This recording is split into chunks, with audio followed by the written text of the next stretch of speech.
हरियाणा की हर अपडेट के लिए बेल आइकन दबाएं और सब्सक्राइब करें STV Haryana news.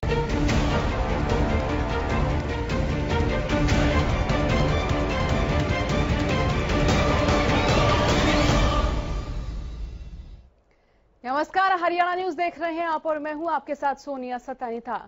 Corona virus के खिलाफ देश में जंग जारी है। इसी बीच प्रधानमंत्री नरेंद्र मोदी ने एक बार फिर राष्ट्र को संबोधित कर लॉकडाउन के चौथे चरण का ऐलान किया है और पीएम ने कहा कि नया लॉकडाउन नए नियमों वाला होगा, जो कि राज्यों के सुझाव के अनुसार ही तय किए जाएंगे। गौरतलब है कि 17 मई को लॉकडाउन के तीसरे चरण की अवधि समाप्त हो रही है और ऐसे में उसके बाद क्या होगा, इसके बारे में पीएम ने बताया। इसी दौरान पीएम ने देश की इकोनॉमी से कोरोना वायरस के संकट को दूर करने के लिए 20 लाख करोड़ रुपए के आर्थिक पैकेज का भी ऐलान किया। लेकिन जिस तेजी से कोरोना वायरस लगातार पैर पसारता जा रहा है, ऐसे में देखना होगा कि सरकार किन नियमों के साथ लॉकडाउन के चौथे चरण की शुरुआत करती है और किन किन क्षेत्रों में छूट दी जाएगी।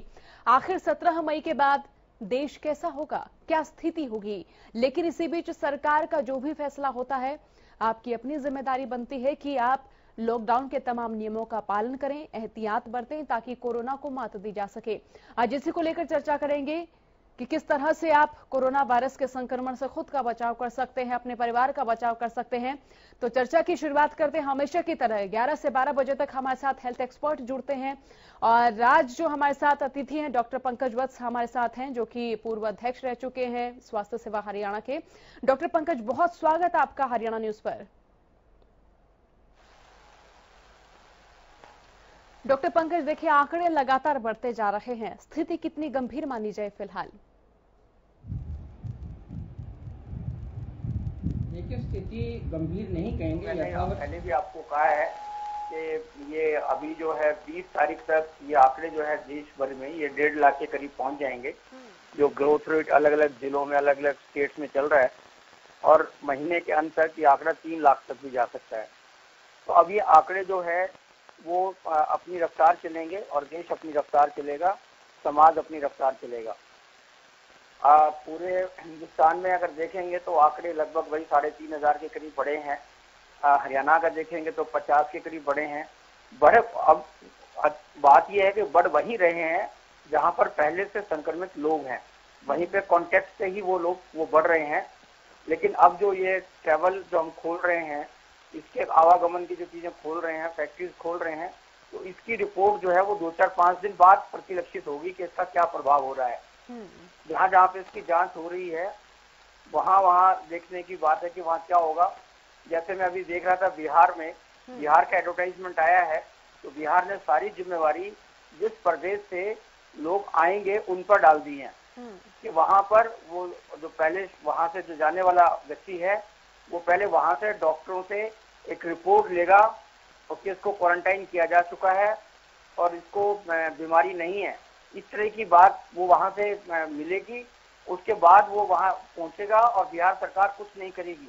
इस तरह का एडवर्टाइजमेंट का मतलब ये निकलता है। ये स्थिति खतरनाक है। मैंने आपके चैनल के माध्यम से कई बार ये सलाह दी है, ये मशवरा दिया है कि इस समय जरूरत है पॉइंट ऑफ ओरिजिन पर, यानी जहां से जाएगा व्यक्ति जाएगा उस स्थान पर उसका टेस्ट होना और जहां पर पहुंचेगा उस स्थान पर उसका पुनः टेस्ट होना जरूरी है। जहां से जाएगा उसको ये फायदा रहेगा क्योंकि वो जहां से जा रहा है उसका एरिया ट्रेस किया जा सकता है अगर उसकी रिपोर्ट पॉजिटिव आती है तो। और जहां जा रहा है तो ट्रैवल के दौरान भी अगर कुछ होता है या इन 1-2 दिन में जो जांच उसकी यहाँ नहीं हुई, जो टाइम लगा, उसके बाद बीच के पीरियड में अगर उसका संक्रमण हुआ उसकी जांच भी वहां पर होना जरूरी है, वहां पर पता लगाया जरूरी है। इसलिए दोनों स्थानों पर होना चाहिए। और एक सोनिया, एक चिंता की बात और उभर कर आ रही है कि जो आपके टेस्टिंग किट्स हैं उनकी रिलायबिलिटी बहुत खतरे में है। पहले चाइना से जो किट्स आए थे उनकी रिलायबिलिटी खतरे में थी, उनका ऑर्डर कैंसिल करना पड़ा था। और अभी गुड़गांव बेस्ड जो कोरियन कंपनी थी जिसको 1 लाख के हमने टेस्टिंग किट्स के लिए ऑर्डर दिए थे, 25,000 आ भी गए थे, अब वो भी फेल हो गए हैं, उनकी भी रिपोर्ट गलत आ रही है। तो ये और दुर्भाग्यपूर्ण और चिंताजनक विषय होगा कि अगर टेस्टिंग ही गलत हो रही होगी, नेगेटिव जो पॉजिटिव और पॉजिटिव के नेगेटिव आ रहे होंगे, तो ये बहुत कष्टदायक बात आने वाली है समय से। डॉक्टर पंकज, अगर प्रदेश के आंकड़ों का जिक्र करें तो देखिए रेवाड़ी और महेंद्रगढ़ ग्रीन जोन में थे, लेकिन रेवाड़ी से भी 5वें दिन 5 नए मामले सामने आए हैं। देखिए वहां पर कुल मिलाकर 5 मामले हो गए हैं। तो इस तरह से जो ग्रीन जोन है वो भी देखिए कोरोना से संक्रमित हो रहे हैं। ये कोई ग्रीन ऑरेंज रेड जोन नहीं है कोरोना वायरस के लिए। वो तो व्यक्ति को घेर लेता है और व्यक्ति जाकर उस ग्रीन जोन को रेड जोन बनाता है या ग्रीन जोन को ऑरेंज जोन बनाता है। ये व्यक्तियों पर डिपेंड है।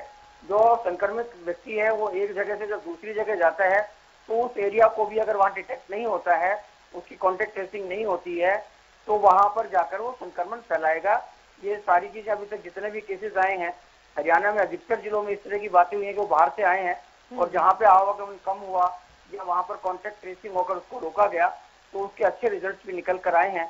आप देख रहे होंगे कई जिले ऐसे हैं जहां पे शुरू में केसेस 1, 2, 3, 4, 5, 7, 8 सिरसा, यमुनानगर, फतेहाबाद, रोहतक, महेंद्रगढ़, हिसार, भिवानी, कुरुक्षेत्र, कैथल, वो वहीं पर आकर रुक गए।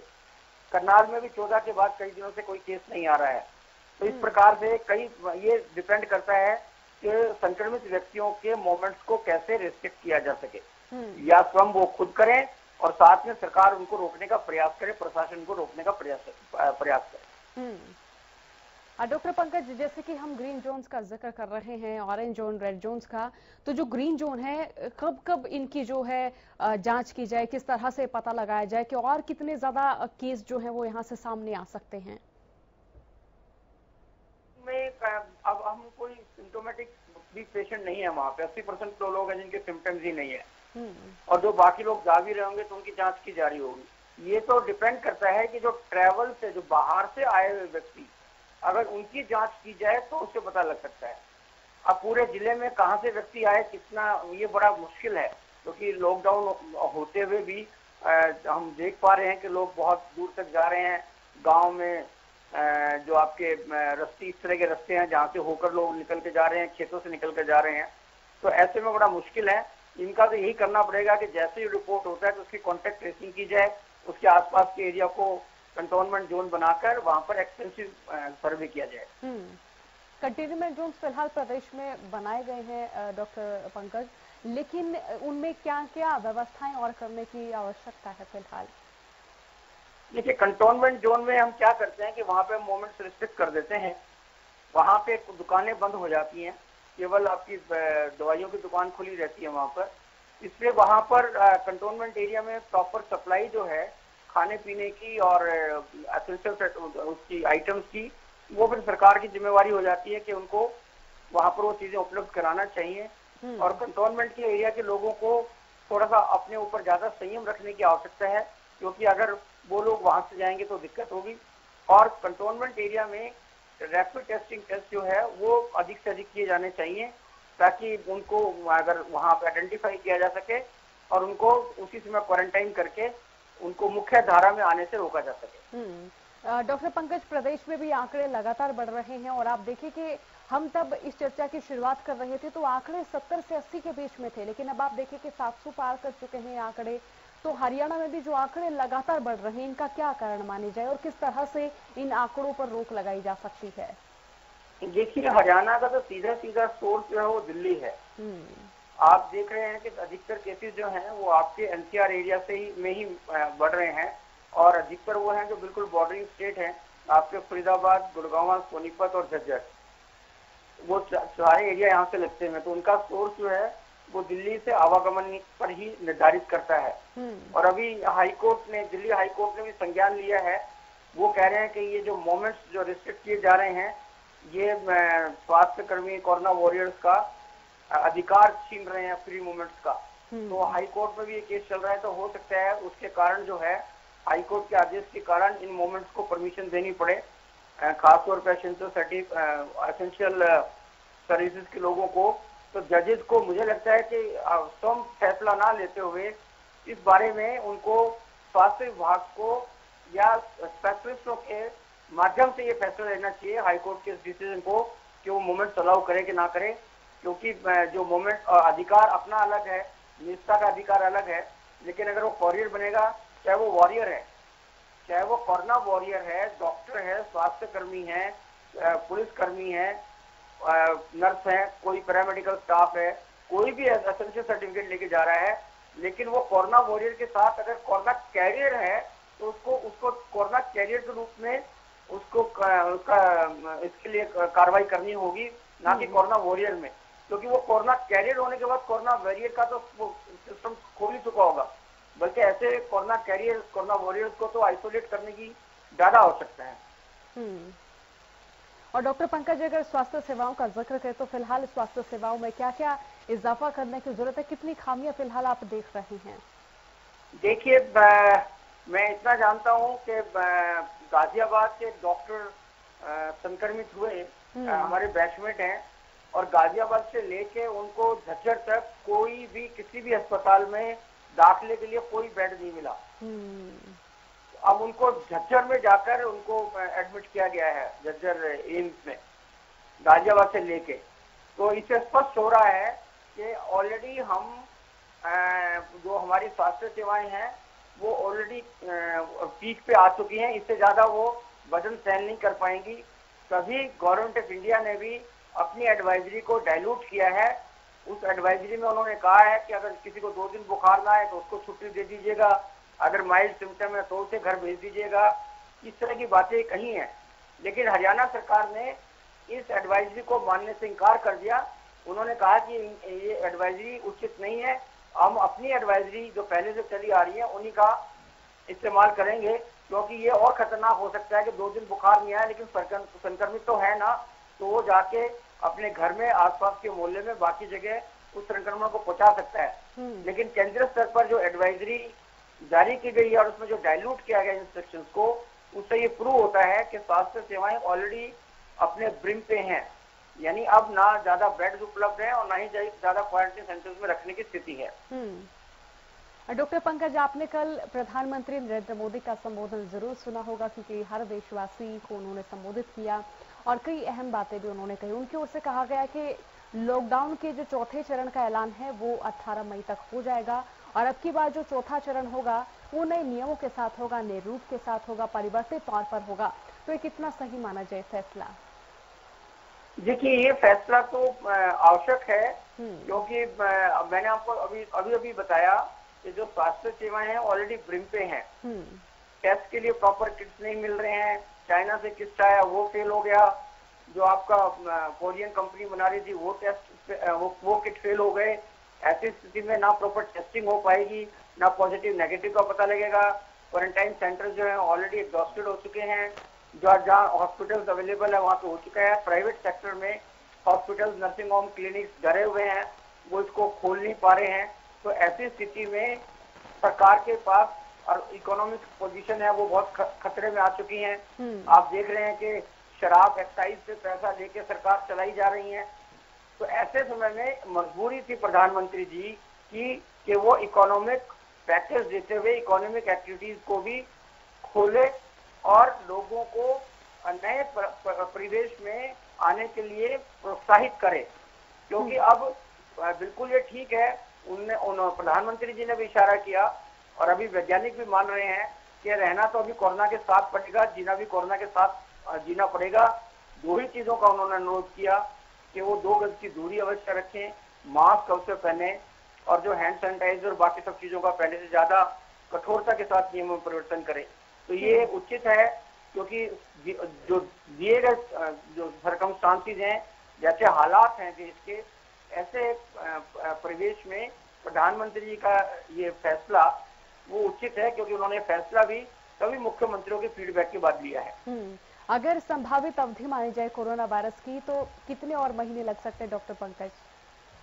देखिए, कोरोना वायरस ये जो लॉकडाउन आएगा ये तो 31 मई तक आने के चांसेस हैं, ठीक है। लेकिन जो कोरोना का है ये इसके बारे में कहना बहुत मुश्किल है, क्योंकि अभी मानसून सीजन आएगा तो उसमें भी इसका पीक एक बार दोबारा बढ़ेगा, फिर उसके बाद जो सर्दियां आएंगी वो भी इसका बढ़ने का है।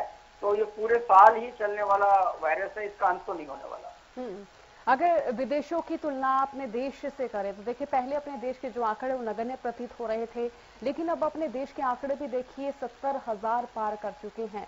तो ऐसे में विदेशों से जो हम अपनी तुलना करें, सुविधाओं की तुलना करें, या फिर किस तरह से इलाज हो रहा है, किस तरह से टेस्टिंग हो रही है, अगर उन तमाम चीजों की हम तुलना करें तो किस तरह से आप अपने देश और विदेश को तोल पा रहे हैं? देखिए, जो 70,000 का आंकड़ा जो हिंदुस्तान का है, वो आंकड़ा 2 महीने में बिखरा हुआ है। 2 महीने का आंकड़ा है ये। लेकिन विदेशों में हुआ क्या कि जो 70,000 का आंकड़ा जब उन्होंने पार किया तो किसी ने 2 दिन में, किसी ने 10 दिन में पार किया, किसी ने 20 दिन में पार किया। इसलिए वहां पे आंकड़ा बहुत तेजी के साथ बढ़ा और वो 70,000 से 7 लाख कब हुआ ये मालूम ही नहीं पड़ा। तो ऐसे में, और वहां मौतें भी ज्यादा इसीलिए हुई कि वो बहुत स्पाइक था, बिल्कुल सीधा स्पाइक था। लेकिन हमने कंटेन किया है। हमारे यहाँ पे जो बढ़ोतरी हो रही है वो स्पाइक में नहीं है, वो ये समझिएगा कि स्लोप है, अपवर्ड स्लोप है। तो ऊपर की तरफ बढ़ रहा है ग्राफ, लेकिन स्लोप की तरफ बढ़ रहा है, स्पाइक नहीं है। इसलिए मैंने पहले भी कहा कि आंकड़ा अभी 1.5 लाख भी होगा और 3 लाख भी होगा, पर क्योंकि स्पाइक नहीं है, स्लोप है, इसलिए ज्यादा खतरे की बात नहीं है। दूसरा, ये हमारे यहाँ पे जो फैलाव है ये कई डिस्ट्रिक्टों में और कई स्टेट्स में फैला हुआ प्रसार है। अगर लेकिन वहां पे विदेशों में कुछ स्पेसिफिक जगहों पे, कुछ स्पेसिफिक सिटीज में ये स्पाइक की तरह बढ़ा है। तो ये अंतर हमारे और विदेशों की स्थिति है, जिसके कारण हमारे मौत के आंकड़े भी कम है और रिकवरी रेट भी ज्यादा है। और अगर टेस्टिंग सुविधाओं का जिक्र करें, डॉक्टर पंकज, लगातार असमंजस बना रहा है टेस्टिंग सुविधाओं पर। बात अगर चाइना की इसकी करें और बात अगर हम यहाँ कोरिया की कंपनी का जैसे आपने जिक्र किया उनकी भी करें, तो टेस्टिंग को लेकर फिलहाल क्या क्या कदम उठाने की जरूरत है? देखिए, अब ये समझने की बात है कि टेस्टिंग किट कहाँ से इंपोर्ट करेंगे, क्योंकि हिंदुस्तान में तो ये साउथ कोरियन कंपनी ने बनाना शुरू किया था, तो इनको मेरे ख्याल में बाहर से पहले भी इन्होंने कहा था कि हमने कुछ ऑर्डर्स किए हैं, तो उनकी क्या व्यवस्था सरकार द्वारा की जा रही है उसी पर डिपेंड करेगा। क्योंकि टेस्टिंग किट जो साउथ कोरिया के थे, गुड़गांव में बेस थे, हिंदुस्तान में तो मुझे जहाँ तक जानकारी यही बन रहे थे, बाकी तो विदेशों से ही आयात हो रहे थे। तो अभी उनकी क्या स्थिति है, ऑर्डर जो दिए हुए हैं वो आए हैं नहीं आए हैं, इसके बारे में कहना मुश्किल है। डॉक्टर पंकज, अभी कोरोना का विस्फोट कितना होना बाकी है? क्योंकि देखिए कि लगातार प्रदेश से भी, देश से भी जो आंकड़े सामने आ रहे हैं उनमें कहीं ना कहीं ट्रेवल हिस्ट्री जरूर रही है, लेकिन जो ग्रामीण क्षेत्रों के जो लोग हैं उनमें भी कोरोना का संक्रमण पा रहा है, चाहे वो कहीं पर नौकरी कर रहे हो, चाहे वो पुलिसकर्मी हो, स्वास्थ्य कर्मी हो। तो और कितना विस्फोट होना भी बाकी है? सोनिया जी, विस्फोट नहीं होगा, बढ़ेगा। मतलब अचानक नहीं सब कुछ एकदम से तहस-नहस हो जाएगा, विस्फोटक स्थिति नहीं बनेगी। इसके आंकड़े जरूर बढ़ेंगे, लेकिन विस्फोट की स्थिति नहीं होगी। और दूसरा ये कि कोरोना वायरस ना शहर जानता है, ना गांव जानता है, ना जात जानता है, ना धर्म जानता है। वो तो केवल इतना जानता है कि उसको एक इंसान दिखना चाहिए, उसको इंसान को संक्रमित करना है। वो उसका टारगेट, जैसे पहले कहते थे कि मछली की आंख जैसे अर्जुन को दिखाई देती थी, इस तरीके से कोरोना वायरस तो सीधे सीधे ह्यूमन बीइंग पे, इंसान पर आक्रमण करता है। अब ये डिपेंड करता है कि इंसान अपने आप को कोरोना वायरस से कितना बचाता है। क्या वो जैसे कोरोना वायरस इंसान पर आंख लगाए बैठा है, तो क्या हर व्यक्ति कोरोना के ऊपर अपनी आंख लगाए बैठा है, स्वच्छता का इस्तेमाल कर रहा है, हैंड वॉश कर रहा है, सैनिटाइजर कर रहा है, खाने पीने पहले से हाथ धो रहा है, और जो प्रिकॉशंस एडवाइजरी डॉक्टर्स द्वारा, सरकार द्वारा जारी की जा रही है उसका स्ट्रिक्टली पालन कर रहा है कि नहीं कर रहा, 2 गज की दूरी मेंटेन कर रहा है कि नहीं कर रहा, अगर कोई भी सिम्टम्स आते हैं तो अपने आप को इमीडिएटली होम क्वारंटाइन कर रहा है कि नहीं कर रहा। इन सब चीजों पर डिपेंड करेगा। अदरवाइज अगर इन चीजों का अगर नहीं इस्तेमाल करेंगे तो कहीं जाकर विस्फोटक स्थिति आ सकती है। डॉक्टर पंकज, संक्रमण के फैलाव को रोकने के लिए और क्या क्या प्रयास किए जा सकते हैं फिलहाल? मैंने अभी आपको चीजें बताई हैं कि ये कोई रॉकेट साइंस नहीं रह गई है। अब सबको मालूम है कि आजादपुर मंडी में वहां पर उन्होंने प्रॉपर तरीके से सोशल डिस्टेंसिंग नहीं रखी, एक दूसरे के साथ मिले, व्यवस्था ठीक नहीं थी वहां की, तो उसके कारण एक अनेक प्रांतों की और अनेक सब्जी मंडियों में कार्य करने वाले लोगों के वहां तक पहुंच गया। तो रॉकेट साइंस नहीं है, सीधे सीधे ये व्यक्ति से व्यक्ति तक जा रहा है, ट्रांसफर हो रहा है। अब तो इसलिए यही जो एडवाइजरी दी गई है उन्हीं का स्ट्रिक्ट पालन करना पड़ेगा। बाजार खुले, आपका जो है शॉपिंग कॉम्प्लेक्सेस खुले, लेकिन आपके लिए नहीं खुले, आपके लिए सिर्फ वो बहुत जरूरी अगर आपको जाना है तो ही आप जाइएगा बाहर। ये जो नियम है इसलिए आपको बनाना पड़ेगा अगर आपको सुरक्षित रहना है। तो सरकार को मजबूरी बस समाज की जरूरतों के हिसाब से ये सारी चीजें रिलैक्सेशन दी जा रही हैं, देनी पड़ रही हैं, लेकिन उसके बावजूद भी सेल्फ कंट्रोल, अपने ऊपर अपनी आवश्यकताओं पर कंट्रोल, अपने बच्चों पर कंट्रोल, परिवार पे कंट्रोल, बुजुर्गों पे कंट्रोल, संयम, इन सब का पालन करना पड़ेगा। यही गुरु मंत्र है। ना इस कोरोना की कोई दवाई अभी आई है, ना ही कोई वैक्सीन आई है। और अभी ब्रिटेन या एक देश के प्रधानमंत्री तो ये कह रहे थे कि हो सकता है कि कभी आए ही ना, और हो सकता है कि वायरस अपने आप को म्यूटेट कर ले, अपने आप को चेंज कर ले, और कमर्शियल लेवल पर उपलब्ध होने के बाद भी सबको मिले ना मिले। इन सारे इफ एंड बट्स में रहते हुए जो आसान तरीका है हमारे पास, जिसका पालन करके हम कोरोना से बच सकते हैं, उसी की तरफ विशेष ध्यान भारत के निवासियों को करना चाहिए। डॉक्टर पंकज, जो रेड जोन है, इन रेड जोन को सामान्य किस तरह से किया जाए, क्योंकि देखिए कि ऑरेंज जोन जो है वो रेड में परिवर्तित होने की फिलहाल कगार पर नजर आ रहे हैं, और बात अगर ग्रीन जोन की करें तो ग्रीन जोन ऑरेंज जोन की तरफ बढ़ते हुए नजर आ रहे हैं। तो ये तब्दीली किस तरह से की जाए और इन तब्दीली को सामान्य किस तरह से किया जाए? मुझे लगता है कि ये शायद ये कॉन्सेप्ट ही खत्म कर देंगे। अभी जो चौथा लॉकडाउन आएगा उसमें शायद ये इसको कन्वर्जन ही चेंज कर देंगे। ऐसा अधिकतर मुख्यमंत्रियों ने भी कहा है कि ये red zone green zone declare करने का वो जो है वो प्रांतीय सरकार के पास अधिकार होना चाहिए।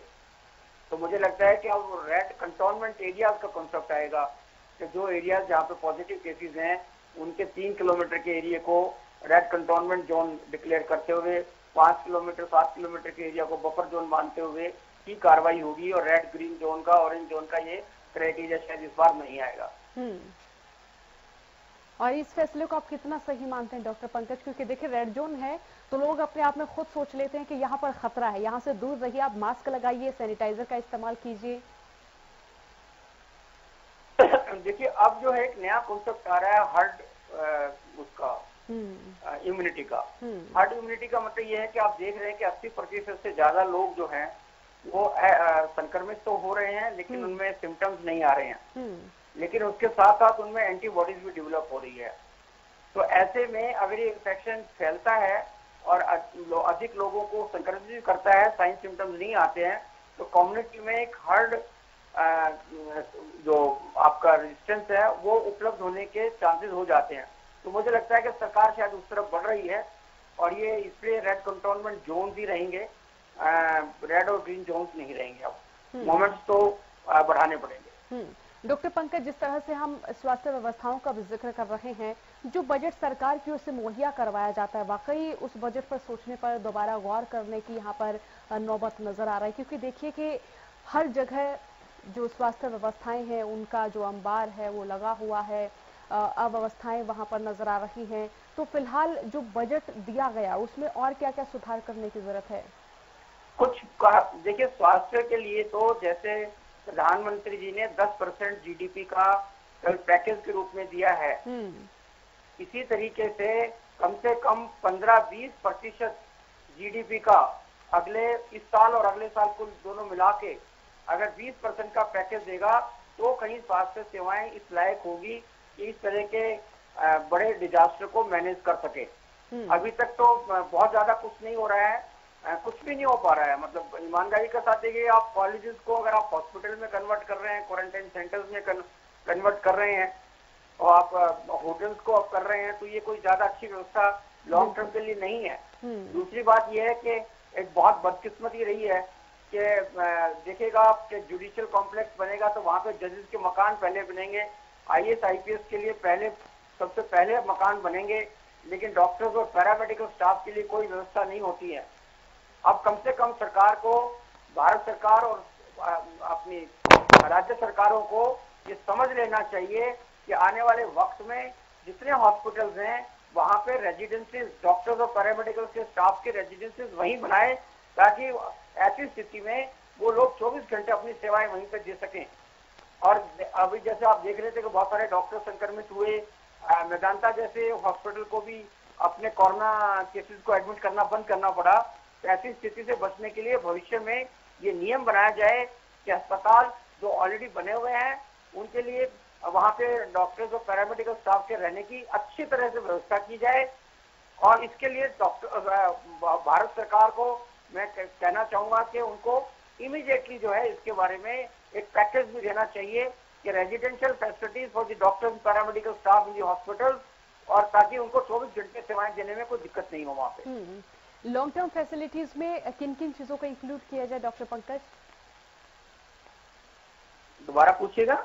लॉन्ग टर्म फैसिलिटीज का हम जिक्र कर रहे हैं, तो खास तौर पर इनमें किन किन सुविधाओं को शामिल किया जाए?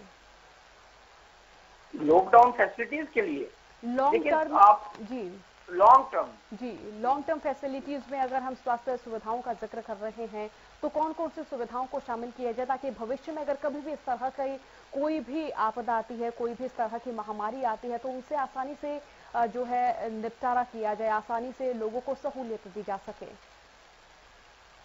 देखिए, सरकार ने अभी कोशिश की है मेडिकल कॉलेज में नंबर ऑफ सीट्स बढ़ाने की और पीजी सीट्स भी बढ़ाने की। उसकी एक तो उसकी क्वालिटी मेंटेन करने की आवश्यकताएं हैं, लेकिन उस पर जो खर्चा जो आता है वो अभी भी बहुत अधिक आता है।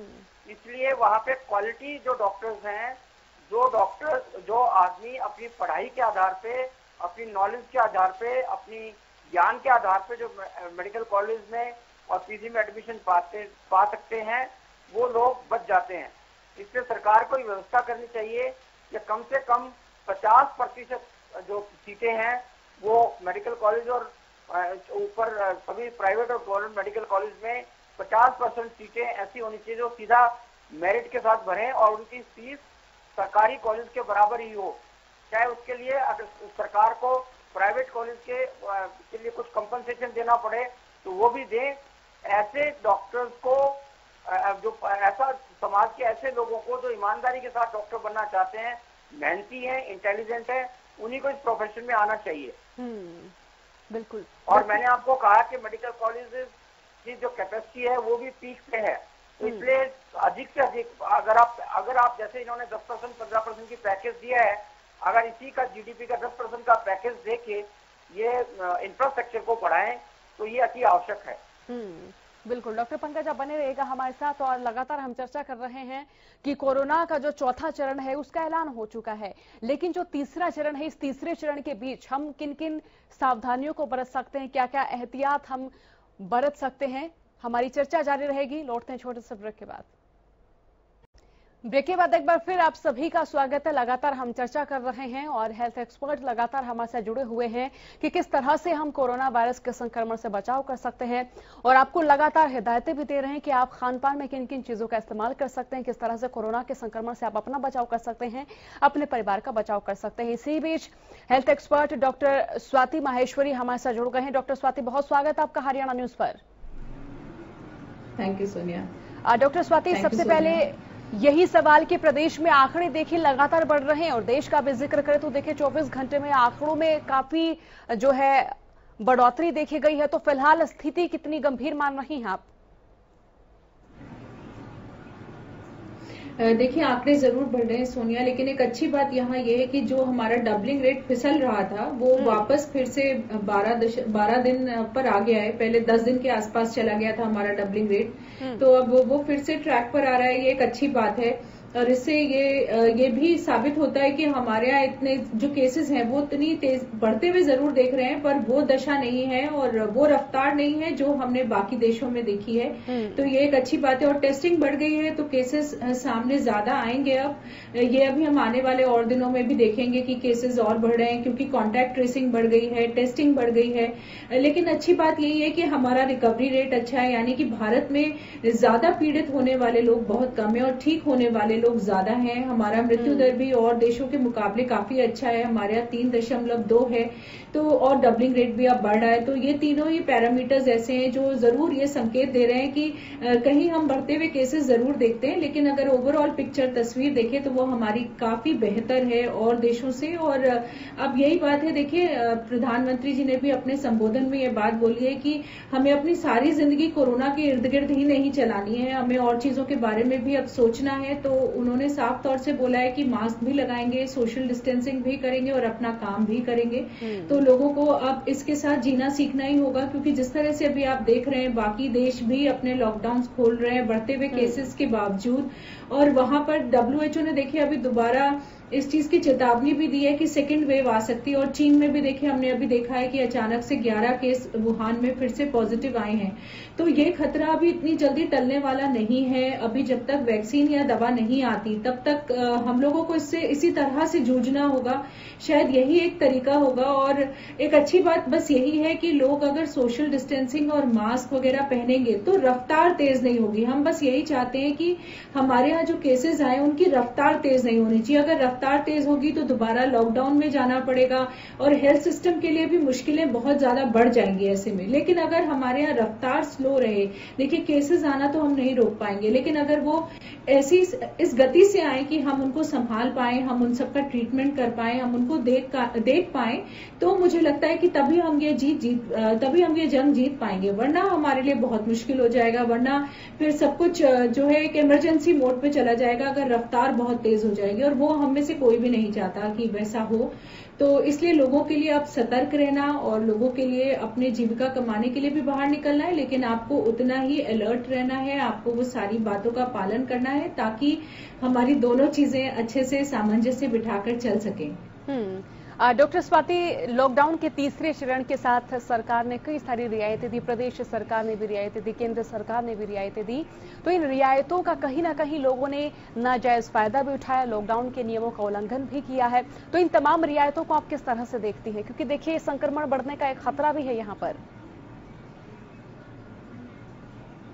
हाँ नहीं, बिल्कुल देखिए खतरा ज्यादा है बढ़ने का, और इसीलिए बार बार लोगों को ये बात बोली जा रही है कि मजबूरी में ये रियायतें दी जा रही हैं। कोई इसलिए रियायतें नहीं दी जा रही हैं कि ये हमारे यहाँ से कोरोना का संक्रमण खत्म हो गया है इसलिए रियायत दे रहे हैं। बिल्कुल भी नहीं है। हमारे यहाँ सिर्फ जंग की जो हमारी टेक्निक है उसको, रणनीति को हमने बदला है, बाकी सब कुछ वैसे का वैसा ही है।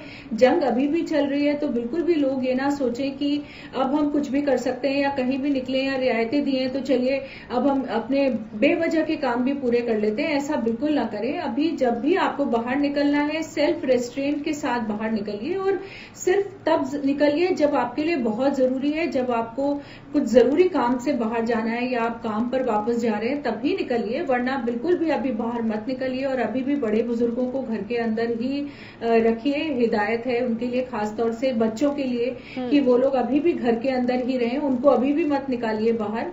जब तक किसी की बहुत मजबूरी नहीं है तब तक मुझे लगता है किसी को भी अभी बाहर नहीं निकलना चाहिए। और अब खुद एक संयम की, खुद से एक सेल्फ डिसिप्लिन की अब बहुत ज्यादा जरूरत है सोनिया। लोगों को खुद ही अपने आप पर ही कंट्रोल करना होगा। लोगों को खुद ही अपने लिए डिसाइड करना होगा कि मेरे लिए क्या अच्छा है, मैं क्या करूं जिससे कि मैं भी सुरक्षित रहूं। क्योंकि किसी को भी इन्फेक्शन हो सकता है। कोई भी व्यक्ति ये ना सोचे कि उनको इन्फेक्शन नहीं होगा, किसी को भी इन्फेक्शन हो सकता है और कहीं पर भी हो सकता है। आप ये मत सोचिए कि आप ग्रीन जोन में हैं, आपके डिस्ट्रिक्ट में इन्फेक्शन नहीं है तो आपको इन्फेक्शन नहीं होगा। बिल्कुल भी ऐसा मत सोचिए, क्योंकि हम कई और ऐसी जगहों से केसेस आते देख रहे हैं जहां पहले केसेस नहीं थे। तो बिल्कुल भी ये धारणा अपने मन में ना रखें। आप पूरे रिस्क पर है, हर कोई रिस्क पर है इस इन्फेक्शन के होने के। तो आप जहां भी भारत के जिस भी कोने में है, गांव में है, कस्बे में है, शहर में है, जहां भी है, आपको उतनी ही हिदायत बरतनी है और उतने ही सतर्कता के साथ ही बाहर निकलना है। डॉक्टर स्वाति, लॉकडाउन के चौथे चरण का ऐलान कल पीएम कर चुके हैं, तो चौथे चरण के साथ किन किन रियायतों में और इजाफा करने की आप आवश्यकता देख रहे हैं? और देखिए कि अगर चौथे चरण में रियायतें और भी ज्यादा खोली जाती हैं तो क्या स्थिति और भी ज्यादा भयावह हो सकती है? देखिए बार बार ये बात तो जरूरी है कि जो भी रियायतें मिल रही हैं हमें एक अपनी जिम्मेदारी और उत्तरदायित्व के साथ ही उनको निर्वाह करना है। अब देखिए रियायतें तो और मिलनी जरूर लग रहा है कि उम्मीद भी दिख रही है कि और रियायतें आएंगी। मुझे लग रहा है फ्लाइट्स वगैरह भी देखिए अब चालू होंगी। जिस तरह से अभी ट्रेन की सर्विस बहाल हुई है उसी तरह से शर्तें रहेंगी, नियम रहेंगे हर जगह पर। लेकिन अब क्योंकि जीविका भी चलानी और इकोनॉमी के पहिए को भी चलाना है, इसलिए मुझे लग रहा है खासतौर से जो हमारा लघु उद्योग है, जो हमारा एमएसएमई है, जो हमारा मझौला उद्योग है, मुझे लग रहा है इसमें काफी रियायतें मिलेंगी। और इसी के लिए इकोनॉमिक पैकेज भी आ रहा है, और जो इकोनॉमिक पैकेज आ रहा है वो स्टिमुलस देगा। तो एक तरफ से जब आप इकोनॉमिक पैकेज दे रहे हैं तो आप वहां रियायतें भी देंगे ताकि वहां लोग वापस काम पर जा सकें, और जो काम रुका पड़ा है, जो उद्योग हमारा रुका पड़ा है, वो वापस चल सके। और खास तौर से देखिए ऐसे लोग जो मुझे लगता है 10,000 से कम जिनकी आमदनी है, उन लोगों के लिए खास खास तौर से जरूरी है कि इस तरह की रियायतें मिले कि वो अपने काम पर वापस जा पाए, और वो अपने काम पर तभी वापस जा पाएंगे जब हम इस तरह की और चीजों, इस तरह के उद्योग को और खोलेंगे जहां जहां वो ऑलरेडी काम कर रहे थे। और ऐसे में मुझे लगता है मेट्रो और बस, ये दो चीजें और हैं जो शर्तों के साथ मुझे लगता है खोलनी अब जरूरी हो जाएंगी, क्योंकि ज्यादातर लोगों के पास अपने वाहन नहीं है काम पर जाने के लिए, और ज्यादातर जिस वर्ग की हम बात कर रहे हैं वो मेट्रो और बस का ही इस्तेमाल करते हैं अपने काम तक पहुंचने के लिए। तो मुझे लग रहा है कि ये भी एक ऐसी चीज है जो कि जरूरी हो जाएगी। और एक चीज और मुझे ऐसी लगती है वो है हमारे मार्केट्स।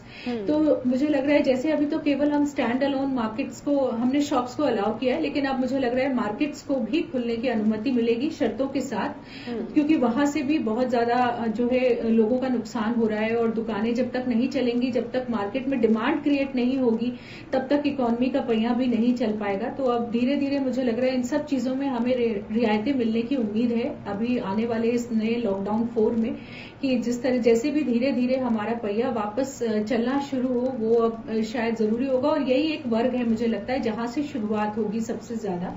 तो हमारी फैक्ट्रीज, हमारे लघु उद्योग, जो हमारे इस तरह के जहां जहां भी छोटे बड़े उद्योग है, देखिए कारपेंटर्स भी हैं, इलेक्ट्रिशियंस भी हैं, प्लम्बर्स भी हैं, हमारे बाहर सड़क पे बैठने वाले दर्जी भी हैं, मोची भी हैं, फूल वाले भी हैं, ये सब लोग हैं जो कि इस वक्त जिनको बहुत ज्यादा मार पड़ी हुई है और जिनका काम पूरी तरह से रुका हुआ है और उनको खाने तक के पैसे नहीं है। तो ये सारा वर्ग है जो मुझे लगता है वापस अपने काम पर जा पाएगा और अपनी दुकानें वगैरह जो भी हैं उनकी, वो सब वो खोल पाएंगे मुझे लगता है। डॉक्टर पंकज, मैं प्रवासी मजदूरों का यहाँ पर जिक्र करना चाहूंगी, क्योंकि देखिए प्रदेश सरकार प्रवासी मजदूरों को लगातार उनके गृह राज्य भेज रही है।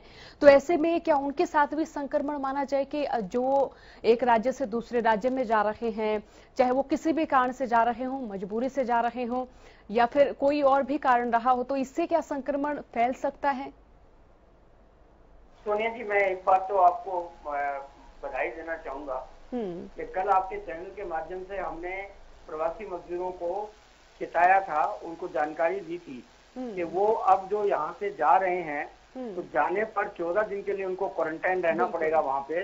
उसके बाद टेस्ट नेगेटिव आने के बाद ही वो अपने घरों को जा सकेंगे, और उसके बाद जब वापस आएंगे तो उनको फिर यहाँ पर वापस आने के बाद 14 दिन क्वारंटाइन रहना पड़ेगा। इस तरीके से महीना 1.5 महीना उस पर वेस्ट हो जाएगा। अब ये 17 तारीख के बाद फैक्ट्रीज और सारा उद्योग जगत और सारी चीजें दोबारा से शुरू हो रही हैं। ऐसे में उनको यहाँ से जाना उनका उचित नहीं है। और सबसे बड़ी बात यह है कि अगर वो हरियाणा में रह रहे हैं तो उनको स्वास्थ्य की वो सारी फैसिलिटीज उपलब्ध हैं। अपने अगर वहां जा रहे हैं अपने प्रदेश में, तो वहां उन गाँव में वो उस तरह की फैसिलिटीज उनको उपलब्ध नहीं हो पाएगी। यहाँ पे हरियाणा सरकार की जिम्मेवारी है और अधिक से अधिक लोगों को सुविधाएं उपलब्ध कराने में सक्षम है। तो ये देखते हुए खुशखबरी ये है कि फरीदाबाद से 2 ट्रेनें बुक की गई थी प्रवासी मजदूरों को उनके प्रदेश भेजने के लिए, लेकिन वहां पर केवल एक रेलगाड़ी के लिए ही लोग आए, दूसरी रेलगाड़ी के लिए इतने लोग थे ही नहीं कि दूसरी रेलगाड़ी भेजी जा सके। तो ये एक सकारात्मक जो चीज है वो उभर कर आ रही है कि अब प्रवासी मजदूर बहुत मजबूरी में ही अपने स्थान पर जाएंगे और अब जो है ये स्थिति बदलने वाली है। लेकिन मेरा फिर आपसे ये सुझाव था कि जाने से अगर मजबूरी में वो जा भी रहे हैं, वो बंधुआ मजदूर नहीं है, इसलिए उनको रोकना बहुत जरूरी नहीं है। अगर उनको उनकी मानसिक स्थिति के हिसाब से काउंसलिंग करके ही उनको यहाँ पर रखना चाहिए। अगर फिर भी वो जाना चाहते हैं तो उनको उनके प्रदेश अवश्य भेजें। जाने से पहले उनके टेस्ट जरूर करें, ताकि उनके लिए भी और जो जहाँ जहाँ वो रह रहे थे उन लोगों को भी कॉन्टेक्ट ट्रेसिंग करने के बाद अगर पॉजिटिव रिपोर्ट आती है तो उनको बचाया जा सके। डॉक्टर पंकज, आरोग्य सेतु ऐप फिलहाल कितनी कारगर मानी जाए? देखिए, आरोग्य हेतु ऐप जो है ये बहुत पॉजिटिव चीज है। इसमें कुछ इश्यूज आ रहे हैं, निजता का अधिकार आ रहा है या आपका डाटा लीकेज की बात आ रही है। अगर उन चीजों को परे रख दिया जाए तो ये बहुत बड़ा टूल है जिससे आप अपने आप को सुरक्षित रख सकते हैं। सरकार के पास भी बहुत बड़ा टूल है कि वो आइडेंटिफाई कर सकती है, एक्सपेक्ट कर सकती है, जो नए रेड जोन हो सकते हैं उनको पहले से प्रेडिक्शन करके वहां पर इस संक्रमण की रोकथाम के लिए कार्रवाई कर सकती है। तो ऐप बहुत बेहतरीन ऐप है, लेकिन 2 इश्यूज के कारण लोग इसको नहीं कर पा रहे हैं। लेकिन सरकार जो है वो तो इसको 80% इसको इस्तेमाल में लाने के लिए कर रही है। अगर आपको ट्रेन से जाना है, रेल से जाना है, मार्केट में जाना है, तो आपके लिए नियम निश्चित है कि आपको ये ऐप तो डाउनलोड करना ही पड़ेगा, इसको एक्टिव रखना ही पड़ेगा। और मेरी भी सलाह ये है कि निष्ठा और बाकी सब चीजें, बहुत सारे सवाल ऐसे हैं जिनका आम जन को कोई विशेष फर्क नहीं पड़ता। अब एक मजदूर एक कहीं से कहीं जा रहा है और अगर वो ट्रेस भी हो रहा है वो कहाँ से कहाँ जा रहा है तो क्या फर्क पड़ जाएगा। एक डॉक्टर अगर कहीं से कहीं जा रहा है तो क्या फर्क पड़ जाएगा। तो ये जो बड़ी बातें बड़े लोग कर रहे हैं उनकी तरफ ध्यान ना दें और ये आरोग्य सेतु ऐप जरूर डाउनलोड करें, अपना ब्लूटूथ ओपन रखें, अपनी लोकेशन इसमें खोल के रखें, ताकि किसी भी परिस्थिति में अगर आप गलती से भी कहीं जाएं तो सरकार देख सके और आपके बचाव के लिए, आपकी सहायता के लिए आ सके। डॉक्टर स्वाति, देखिए मार्केट जो है वो छोटे लेवल पर खुल रहे हैं, कहीं पर ऑड इवन सिस्टम से दुकानें खुल रही हैं, इसी बीच खान पान की जो चीजें हैं वो भी सार्वजनिक तौर पर खुलती हुई नजर आए, तो ऐसे में जनता क्या कुछ एहतियात बरतें? देखिए, मैं यही बोलूंगी कि अभी कोशिश करें कि आप ज्यादा से ज्यादा बाहर से खरीद के खाना नहीं खाएं। आप घर से ही, घर का बना हुआ खाना ही खाइए। खासतौर से जब बहुत समय के लिए इस तरह की खाने पीने की चीजें बंद रहती हैं तो शुरू में वहां पर कितना ताजा मिल रहा है, नहीं मिल रहा है, इन सब चीजों पर भी थोड़ा संदेह रहता है। जरूर देखिए, जहां भी खुलेंगी वो लोग ये कोशिश तो पूरी करेंगे, क्योंकि वो भी इस बात को समझते हैं जो दुकानें खुल रही हैं कि इस वक्त लोगों को अच्छा ताजा खाना देना कितना जरूरी है। और लेकिन फिर भी मैं जरूर लोगों से ये बोलना चाहूंगी कि कोशिश करें कि आप ज्यादा से ज्यादा घर का बना हुआ खाना ही खाइए और अच्छे ताजे फल, सब्जियां वगैरह इन सब का सेवन करें तो वो ज्यादा अच्छा होगा, इसकी बजाय कि हम बाहर का खाना खाएं, जंक फूड खाएं, प्रोसेस फूड खाएं। तो ये सब चीजें हमें वैसे भी अवॉइड करनी चाहिए। देखिए, बाहर का खाना वंस इन अ वाइल अच्छा होता है, हफ्ते में आपने एक बार, जैसे हमारे यहाँ जो है वो भी है, आपने देखा भी है कि लोग सैटरडे संडे में बाहर निकलते हैं, बाहर का खाना वगैरह खाते हैं। ये देखिए, ये चलन ठीक है कि आप हफ्ते में एक दिन के लिए बाहर निकल रहे हैं और बाहर का खाना खा रहे हैं, लेकिन बहुत सारे लोग ऐसे हैं जो रोज रोज खाते हैं या ज्यादातर ऐसा ही करते हैं कि बाहर का खाना खाते हैं। तो उनसे जरूर मैं ये कहना चाहूंगी कि इस तरह का अपना रूटीन ना बनाएं, क्योंकि ये आपकी इम्यूनिटी पे बुरा असर डालता है। और अब आप देख भी रहे हैं कि इम्यूनिटी कितनी जरूरी चीज है। कम से कम कोरोना ने लोगों को इस चीज के लिए सचेत कर दिया है कि हमें हाइजीन का कैसे ध्यान रखना है, हमें अपनी इम्यूनिटी का, हमें अपने स्वास्थ्य का कैसे ध्यान रखना है। तो ये जो पाठ आपको पढ़ाए गए हैं और ये जो जरूरी बातें आपको बताई गई हैं, इनको बस आसानी से भूल मत जाइए। दोबारा से उसी जीवन में वापस जाना है, लेकिन उस तरह से नहीं कि जो हमने अच्छी बातें इस समय में सीखी हैं, लॉकडाउन में खास तौर से जो सीखी हैं, उनको हमें आगे लेके जाना है अपने साथ, उनको यहीं पर छोड़ना नहीं है। तो मैं लोगों से यही अपील करूंगी कि जो भी अच्छी बातें आपने इस लॉकडाउन के समय में सीखी हैं उनको आगे लेकर जाइए, उनको भूलिए नहीं, और उनके साथ साथ अब कैसे जीवन अपना आगे का यापन करना है उसकी तरफ ध्यान देंगे तो ज्यादा अच्छा होगा मेरे ख्याल से। डॉक्टर स्वाति, लॉकडाउन के चौथे चरण में जो एक तो संक्रमित है उनसे संक्रमित हो रहे हैं, दूसरा जिनकी ट्रैवल हिस्ट्री है, लेकिन तीसरा संक्रमण का क्या कारण माना जाए? देखिए, अब ट्रैवल हिस्ट्री वाले लोग बहुत कम हो गए सोनिया, क्योंकि 40 दिन से लॉकडाउन है और उस वजह से ना डोमेस्टिक फ्लाइट्स चल रही थी ना इंटरनेशनल फ्लाइट्स चल रही थी। तो अब ट्रैवल हिस्ट्री वाले लोग काफी कम हो गए हैं। अब ज्यादा जो लोग हैं वो कॉन्टैक्ट वाले हैं, यानी कि आप जैसे अब आप आजाद मंडी वगैरह में देख रहे हैं, जिस तरह से आप मंडियों में देख रहे हैं वहां से केसेस ज्यादा आ रहे हैं, या जो माइग्रेंट्स हैं जो इकट्ठे एक जगह से एक गाड़ी में बैठ करके गए, उन लोगों में संक्रमण ज्यादा दिख रहा है। या जैसे पहले तबलीगी में हमने देखा था कि वहां ज्यादा लोग एक जगह इकट्ठे होकर रह रहे थे तो वहां से इन्फेक्शन ज्यादा आ रहा था। तो अब हम लोगों के लिए ट्रैवल से ज्यादा जरूरी ये सोचना है कि हम किसी ऐसे भीड़ वाले इलाके में तो नहीं है जहां सोशल डिस्टेंसिंग का पालन तो नहीं हो रहा, तो वहां से अब डरना जरूरी होगा, क्योंकि अब वो ट्रैवल वाली बातें तो खत्म हो गई हैं। अब जब तक कि दोबारा हम ट्रैवल करना नहीं शुरू करते तब वो वाली बातें दोबारा सामने आएंगी। लेकिन फिलहाल के लिए अभी हम लोगों को, हर किसी को ये कोशिश करनी है कि जहां भी भीड़ है वहां से हम बचें, और वहां पर लोगों को भी ये समझाएं कि उनको सोशल डिस्टेंसिंग मेंटेन करनी है। देखिए, मंडी हमारे लिए कितनी जरूरी चीज है, वहां से सब्जी आती है, वहां से फ्रूट्स आते हैं, किसानों की जीविका वहां से चल रही है और कितने और जो बीच के सब्जी वाले होते हैं वो वहीं से सब्जियां लेकर आते हैं। तो ये एक ऐसी जरूरी कड़ी है और अगर यहीं से इन्फेक्शन पनप रहा है, यहीं से इन्फेक्शन फैल रहा है तो फिर इतनी एसेंशियल सर्विस को रोकना भी इतना मुश्किल हो जाता है और वहां से लोगों को बचाना भी मुश्किल हो जाएगा। इसलिए ये अब हमारे ऊपर ही उत्तरदायित्व है कि हम जहां पर भी हैं, जिस भी जगह पर हैं, चाहे मंडियों में है, चाहे किसान वहां आ रहा है, चाहे शहर का व्यक्ति वहां जा रहा है, हर किसी को सोशल डिस्टेंसिंग मेंटेन करनी है।